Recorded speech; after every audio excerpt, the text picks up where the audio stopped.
Headed into this draft, there were so many legacy bloodlines, whether you looked at Brendan Rice or Frank Gore Jr., and while San Francisco didn't draft any player like that, they did get T.O.'s son in undrafted free agency period, Tarique Owens. He comes in at 6'2", weighing 190 pounds, and ran his 40-yard dash in 4.5 seconds.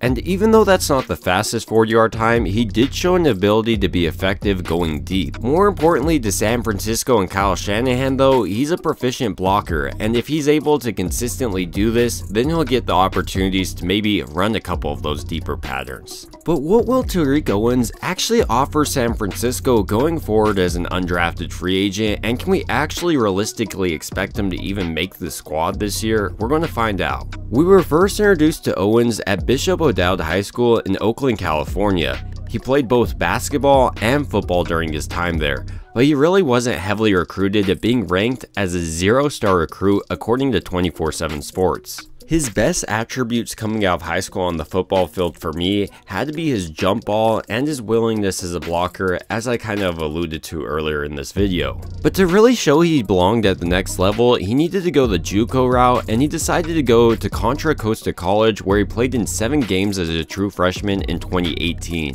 where he accumulated 306 yards, and this gave him the opportunity to compete at the next level at Florida Atlantic University, where he joined the team in 2019. And as a sophomore in 2020, he saw action in 4 games before transferring once again to Missouri State University. In his first year with the Bears, he played in 6 games, having 66 yards and no touchdowns, but he saw a steady uptick in production across his career here. In 2020, for instance, he had 171 yards, and then in 2023, he really went off, averaging 18.9 yards this year and 528 yards total on the year, and to go along with that, he put up 4 touchdowns. And even though he didn't compete at the combine, there were plenty of strength scouts on his film. For instance, he was a yak monster across his college career, and he carried over a lot of what made him good in high school, which was being a proficient blocker and a deep ball threat. But there was a reason San Francisco was able to pick him up. He has some pretty obvious weaknesses to his game, perhaps most notably is his lack of refinement as a route runner,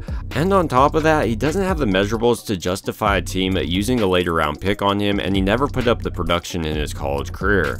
But San Francisco might be able to get the most out of him since they do have a pretty wide receiver friendly offense. For Owens going into San Francisco this year in a crowded wide receiver room, it would be a huge win if he made the roster and contributed heavily on special teams. But I think the most likely scenario with him is he's a probably practice squad candidate, but he could go out there and ball out during training camp and really put himself in a position where he can't be put on practice squad. But ultimately, these are just some of my thoughts on Tarique Owens, and I'd like to hear your thoughts about San Francisco picking up T.O.'s son. And it would also mean a ton to me if you liked and subscribed, and as always, I hope you guys have a great rest of your day.